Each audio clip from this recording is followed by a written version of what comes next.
In India, salads have historically played the role of a supporting character. A few slices of cucumber on your plate or some cucumber on the side of your dal. But can a salad ever become a main event? 11 years ago, this thought was almost impossible. But today, it is a thriving category, and leading the charge is Salad Days. This journey started in a tiny cloud kitchen tucked away in a hidden corner of Cyber City, Gurugram. But the name Salad Days wasn't just about food. It was inspired by Shakespeare's words, symbolizing youthful passion, fresh beginnings, and idealism. And that's exactly what this business embodies. Challenging norms, redefining eating habits, and proving that healthy food can be just as exciting as a plate of biryani. We are here at their organic farm in Delhi, the backbone of their farm to fork model, to peel the layers of Salad Days from the roots. So, how did they become a successful health food brand in India? How are they balancing freshness, scale, and profitability? And can they turn salads from a niche trend into a mainstream staple? Well, let's dig in and literally and figuratively into the Salad Days story.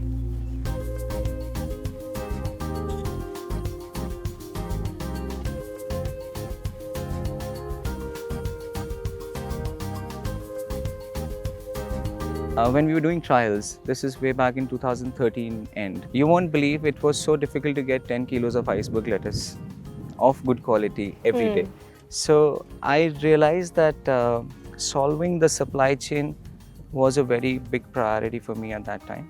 So the farm started to know our raw materials better, and that time I didn't realize, but it also now gives us a lot of confidence and hold on the pricing part.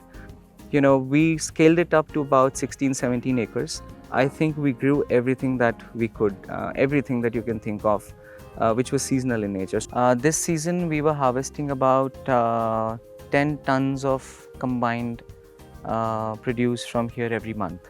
We grow a lot of iceberg heads, we grow Lolo Rosso, we grow different kinds of lettuce, loose leaf lettuce, oak leaf lettuce.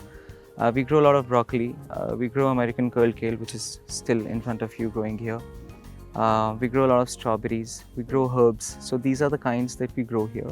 And where do you source rest of your ingredients from? And could you give us a sense of how many farmers are you working with at the moment? Directly and indirectly, today we would be working with about 70 to 80 farmer families. During its peak time, we're able to source about 30 to 35% of our requirement from our farm.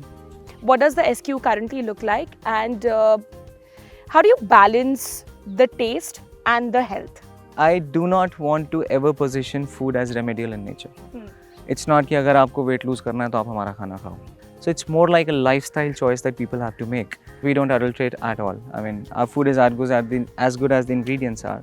Our juices won't have a single drop of water or sugar in them. All our dressings would be extra virgin olive oil based, etc. All the sauces and everything that you put, I mean, is it again is it homegrown? 100% of it is all in-house. The SKUs or the menu categorizations, we just don't do salads, but we do a lot of awesome gourmet sandwiches. We do grain bowls. We do wonderful pita pockets, oatmeal bowls. We do a lot of beverages. We do desserts. So we do a lot of things. And salads in our menu contribute to about 50% of our revenue. When we're talking about operational efficiency, how big of a role does tech play there? One aspect is the equipment, intelligent equipment side. The other aspect is a lot of tech that helps us in controlling our consistencies and recipe costs and wastages and all those things. So we are also using, at least experimenting a lot with AI-enabled tech for forecasting models. As a consumer, if I am buying from Salad Days, what would my average cart value look like? We are very, very competitively priced. Okay. Our salads start from about 279 rupees, go up till 329, 349, with the median being around 299. So that's our salad cost, plus of course GST and some packaging charges. Our average order value is around 500 to 510 rupees. Including your ingredients, including your logistics, your cloud kitchen expenses and margins, what does the anatomy of a salad bowl look like? The gross margins are about 60%, Okay. which is much lower than other categories in food because our raw materials are higher. So our COGS are about 40% on an average on an annual basis. We are an OPEX heavy business. The major contributors then would be manpower cost. The EBITDA level would be early 2 digits is where we would go in a saturated sort of kitchen. So talking about kitchen, you are operating nearly 26 cloud kitchens, 25? Last night we are at 28. You're at 20. Yeah, we opened one yesterday. 28 cloud kitchens. So, how do the economics of scale impact the profitability here? I would like to open as many kitchens as possible in a city, which would hit a target number in, let's say, 1 year. I feel that as of now in our portfolio, on an average, we should have about 20 kitchens per city of these. That is when your HO costs would be best utilized, and that is when your unit economics would be healthiest. You've been profitable for 10 plus years, even before you got your funding. Where does your revenue start right now? And what are some of the targets for the end of this year? We have been growing about 80 to 100% year on year in the past 2-3 years when it comes to top line. And last year we closed at about 31 CR net, and we should be closing again 80%, 100% plus from that, 80 to 90% plus from last year.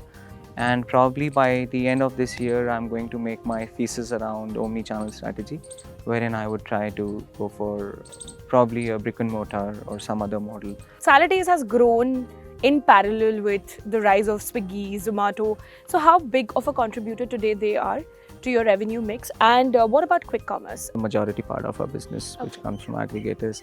Right now, Aishwarya, we are not on quick commerce. 8 minutes time that you have, plus like delivery you've cut down from 50, 55 to 30, 35 now. Correct.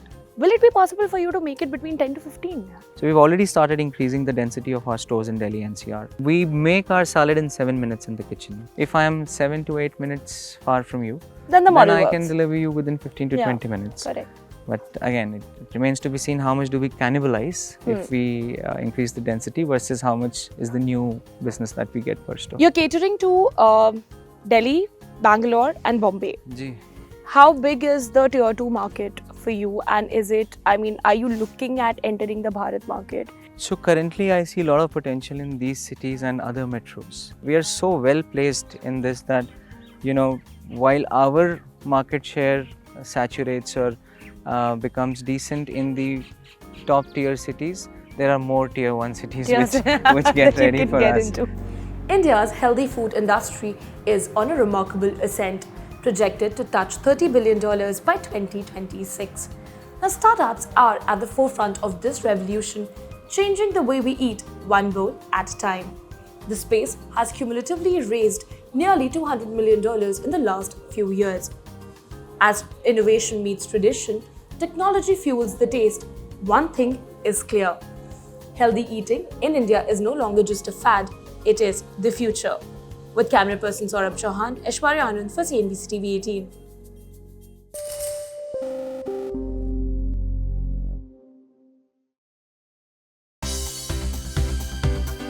For more news and updates, all you need to do is follow CNBC TV18 on all of our digital platforms.